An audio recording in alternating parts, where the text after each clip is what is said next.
Let me add this link to the chat first. Okay.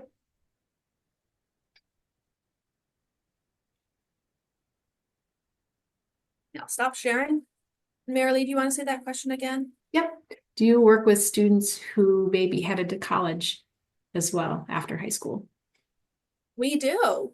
Yes, we do. So we start serving students who are age 14 all the way up to 99. Sometimes, we have 60-year-old, folks who want to go back to work, who want to go back to college to become more self-efficient. So we can do that. So we have many younger students, and we have older students and older folks who, may want to explore their training options. And again, they would be assigned to a VR counselor who would help them explore those options, whether it's training, college, apprentices, trade schools, all of that. There are some programs that are based on financial need and some are not. So I encourage you to sign up for ACCESS VR, and we can talk about what the options are for you or your older student. Julie, if somebody wanted to go into self-employment, is that a possibility as well? It is, yes. We do offer employment for self. We have a self-employment committee that meets regularly. So the first thing, again, is fill out the application for VR services. Meet with your VR counselor to discuss your employment goals and what you want to do for self-employment. At that point, the counselor will work closely with you to figure out the ultimate, employment goal. Once, that business plan, everything's ready to go for that business for self, it is then sent up to the self-employment committee, and the committee will review everything, let you know if there's any information that's missing, get that submitted again, and then we will either approve or deny that. Thank you. There's another question, and they ask, is ACCESS VR synonymous to pre-vocational training?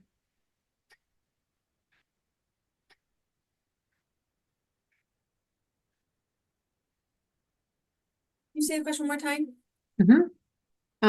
Is ACCESS VR synonymous to pre-vocational training?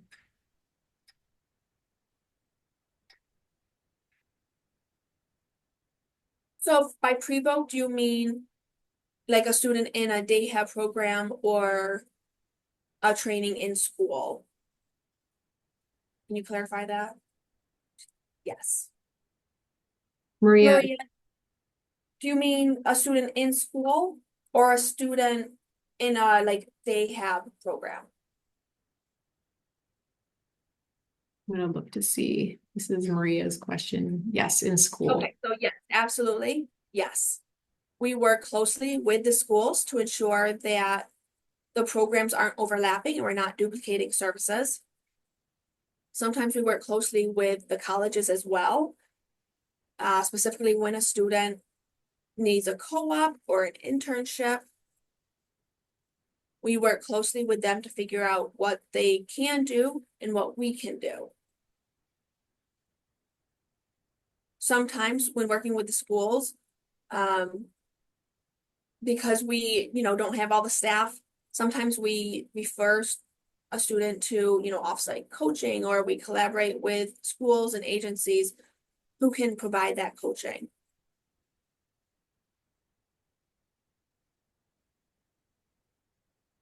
So students can achieve what they need, for in school and as well as with us. There's a project search question, but I'm going to go ahead and find that link, and I'll go ahead and put it in chat. The next question is, are the pre-eds only for students graduating with a diploma or even for NISA students? Anyone. It's for anyone. Regardless of whether they're in NISA or in a CDOS program or, Regents diploma, we will provide services to anyone.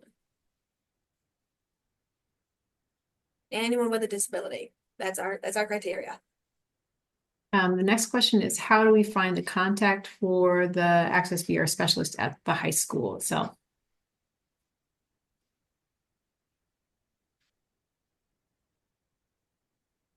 So I recommend you just get in touch with the transition and youth specialist for the, whatever district office. So like for me, I oversee Rochester's district office. Every office of those, again, we've got those 15 offices. Each office has a transition and youth service specialist. The next question is, what are the most common venues where pre-ed services are provided? Is it during the school day, for the students, or after school at other locations? So I'm just going to share again here before we move on to the next question on how to find that TASE, the transition and youth service specialist.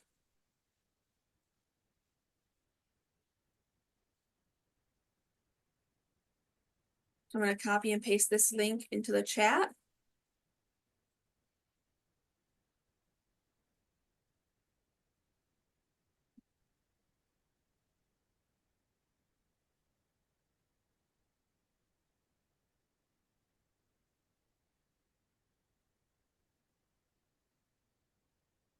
These are all of the transition and youth counselors or, service specialists in each district office.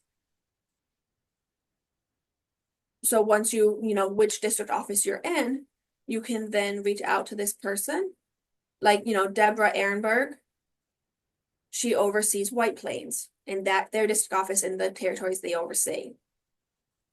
For myself, I'm in the Rochester district office, which includes 6 separate counties that we oversee.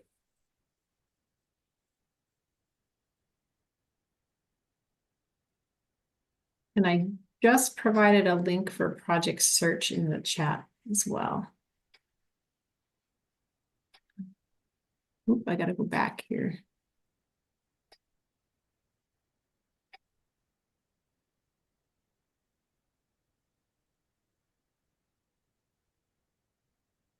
Okay, so I don't think we got to yet where the most common venues where pre-ed services are provided. Is it during the school day or after school? Where do they provide those type of services? Okay, great. Excellent question. So it can happen during the school day, as long as it's not during a core subject class.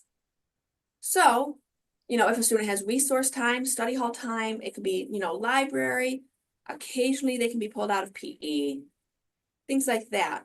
We try to coordinate with the teachers and the staff at the school to figure out what's going to be best for the student and the, school.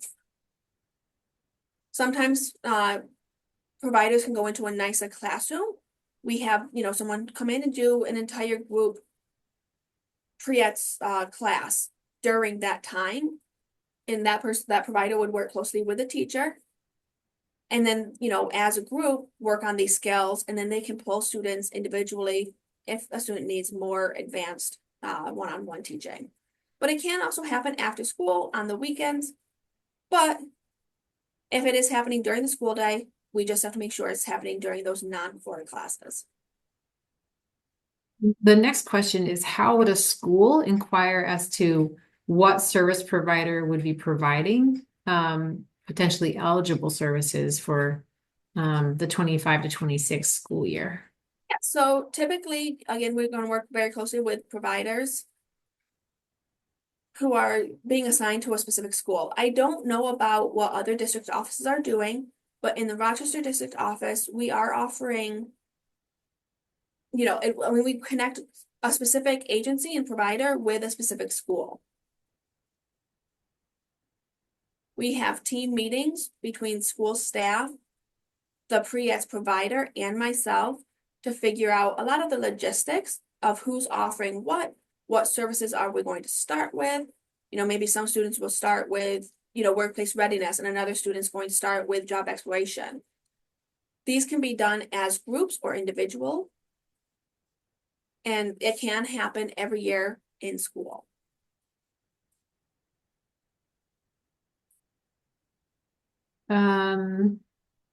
How soon should a college student enrolled with ACCESS VR get job placement help? So if a student is already in college, they should apply for ACCESS VR services ASAP because we can sometimes provide funding, whether it's tuition, fees, books, we can sometimes help provide funding for that. If a student is looking for a part-time job during their college years, we can help with that. And then as a student gets closer to graduating from college, that's when, they can apply for services, separately if they don't want to take advantage of the other services. We encourage about a year or two before they graduate so we can start looking for jobs. If the student is already 21, can you assist? If so, what documentation is needed to apply? So the most common documentation that we require is an IEP, a psych report, a physician's report, just mentioning the disability, a 504. I mean, really any medical documentation you get from the doctor that shows that there is a disability that proves to be a barrier to employment or school. If a student receives SSI or SSDI, they are automatically considered eligible for all of our services. We would then work on collecting all the documentation that is required for services later on. The next question is, can a parent request pre-ed services or can only the school do it?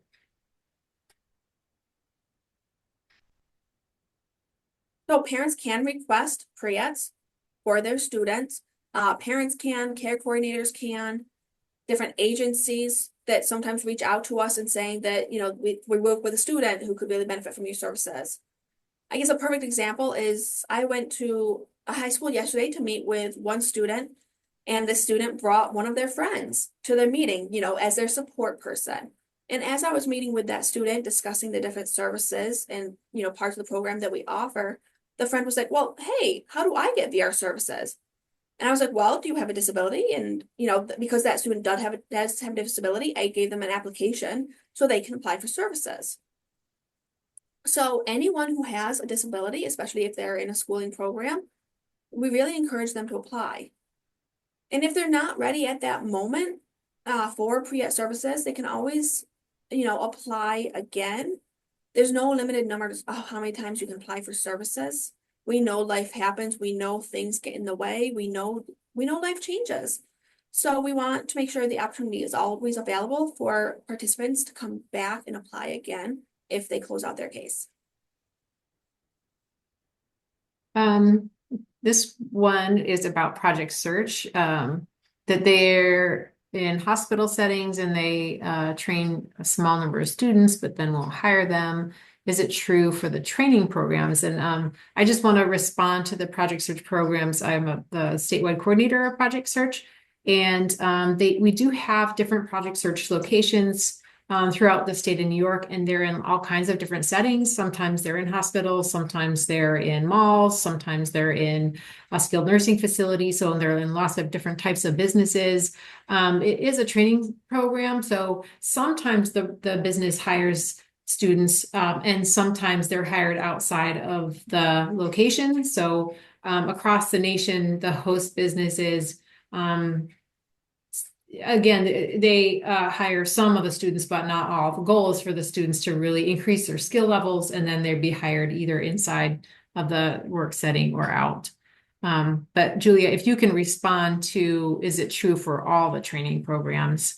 If they do like a job site interview, or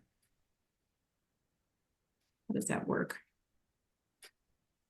So there's no guarantees of a job placement. We hope that they would be hired permanently after doing like a work tryout, but it's not always the case.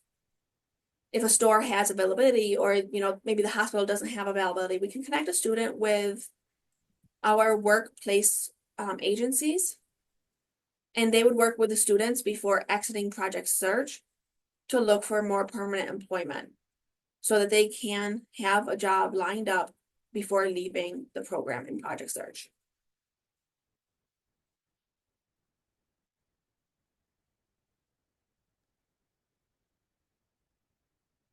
If a student, the next question is, if a student is out of district, do they contact the office designated to their home district?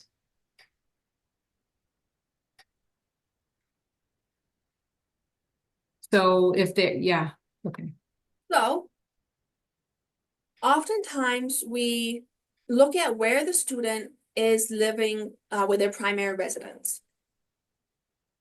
So if a student's primary address is in New York City, but they're attending college in upstate New York, we want to make sure the student is connected with their home district in, whatever borough of New York City, because they can offer, some room and board assistance. Whereas if we assign them to the district office, they may not get that because they're labeled as in district and local. So there are some perks to staying with your home district.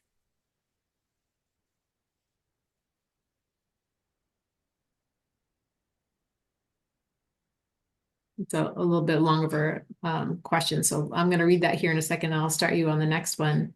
How do we determine which path to go down, path 1 or path 2? It's on the application, I guess. So most of the time, I encourage everyone to start applying for potentially eligible, the PE services, because there's no eligibility requirement. There's no plan that has to be signed. It's a much quicker pathway to get everyone started and, started with the pre-employment transition services. So I always recommend you start with pathway 1 with PE or potentially eligible to get started with services. And then they can work closely with the service provider to apply for VR services if they decide they're ready for VR. We don't want a gap in service. So if we get them started with PE, and then at the same time when they are getting ready for VR services, we can start the eligibility process and then transfer over to VR with no gap. And then as they get started with VR services, their PE case is closed. It's nice to have rapid engagement. Going through the process takes time. It's nice to have that option to go through quickly. The next question, I'm just going to read it. My now adult child went through pre-employment work with ACCESS VR, and we just reapplied and have a meeting next week. Does he have to go through the work again, or can he just go to a work experience? Does ACCESS VR have relationships in the community, or does family need to find the work experience?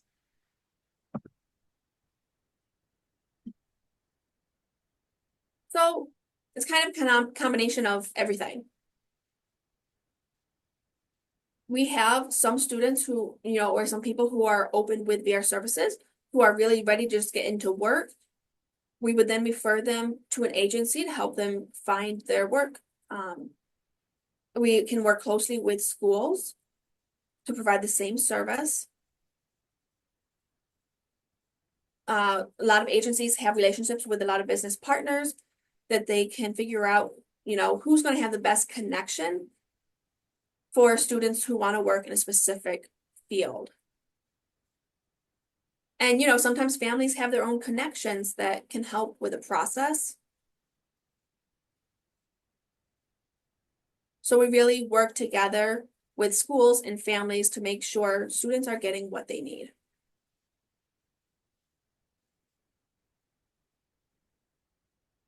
We have made it through most of the questions, and I believe I may need some clarification, but this gentleman asked, do you accept funding from OPWDD? We do. We work closely with OPWDD to cover services that we may not offer that they do, or maybe we offer services that they don't. And so we work together as a team.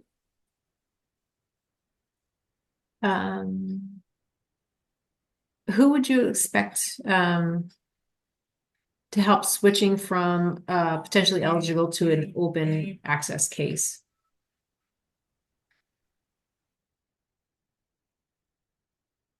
So typically the PE provider, whoever is assigned to work with that student at the school, would help them fill out application for VR services and collect all the documentation required.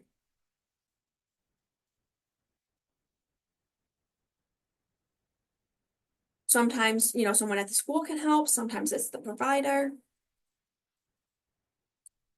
It's kind of a mix.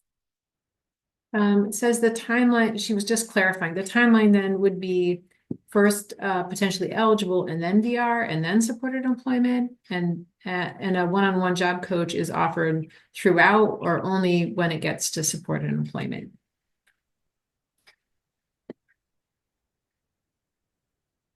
So for coaching specifically, coaching is available for all youth and adults throughout the entire process. As for a timeline, it really depends on where the student is when we meet them. If they're exiting high school, like, this June, we're going to send them right to VR services. But if a student is going to be exiting maybe next year, we can start them with PE services and then in the fall, start their transition over to ACCESS VR. If a student will be aging out of school and they will no longer be a student, we would then help them apply for ACCESS VR and determine eligibility. So the only requirement is that they're between the ages of 14 and 22 and they're in a schooling program. We can help everyone who fits that criteria.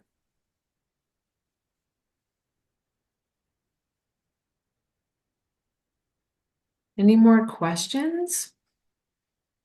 That was lovely, Julia. Such a wonderful amount of information. Marilee, I see that Wendy said that she has a question at the top. Who would you expect to? Oh, no, you did that one. Sorry. Yep.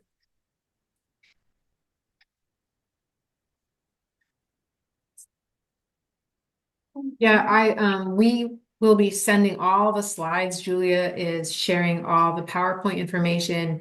We will email you the PowerPoint and the recording so that you also get the Q&A on this session as well. That's really helpful. I've had a wonderful response. It says, great information, Julia. Thanks. Nice to see you as well. And Julia just put her email contact information. She's a wealth of information, so please reach out to her.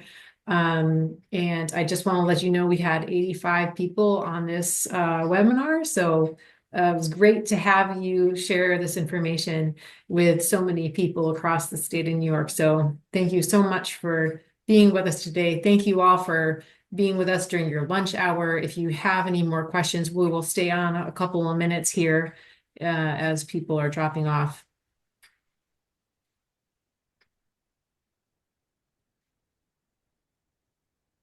Lots of thank you in the chat.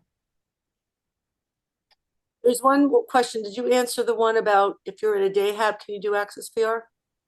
Oh, I didn't see that one. Okay, yeah, that was from a little bit earlier, I guess. So if you're in a day hab, can you do ACCESS VR?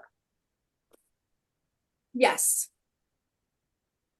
We do want to encourage that any day hab participants, we want them to work competitively. So yes, we want them to do OPWDD or day hab and ACCESS VR simultaneously. That way we can help them figure out if they are able to work competitively or not. If they can, then they can do both day hab and then transition slowly over to competitive employment.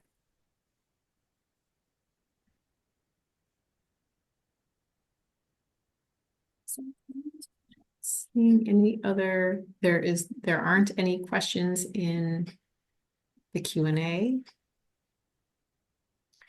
So Wendy, we're going back to your initial question. Yes and no. PE is potentially eligible. We are assuming you're going to be eligible. It doesn't matter if the disability is more significant and severe, or whether a student can work competitively, or if a disability is minor and doesn't really pose much of a barrier. So really the only requirement is for PE is 14 to 22, and they have a documented disability. For VR services, we need an application and we need to make you eligible for services.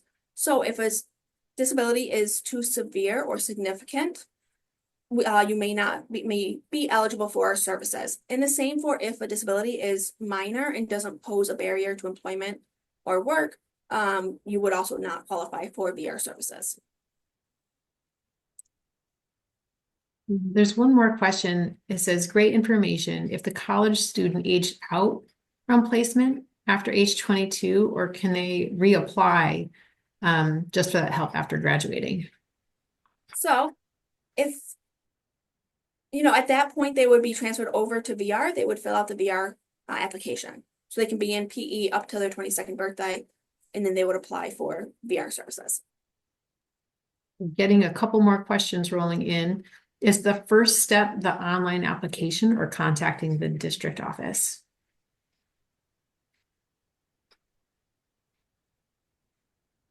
For potentially eligible, you're going to reach out to the TAs of your district office. They would let you know if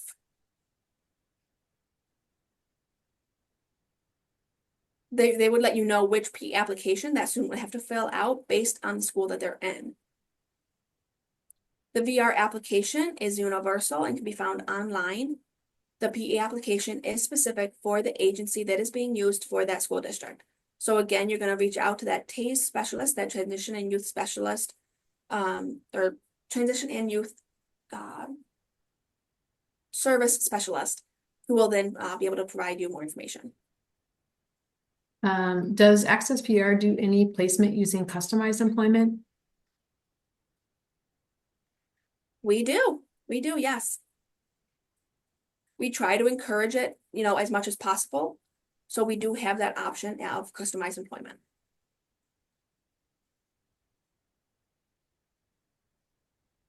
Some great questions today. Lots of different kinds of questions. Any others out there? We had a lot of people already drop off.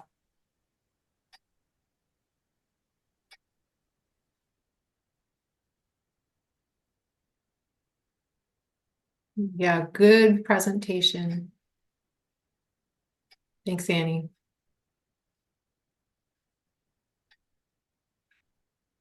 Thanks, everybody.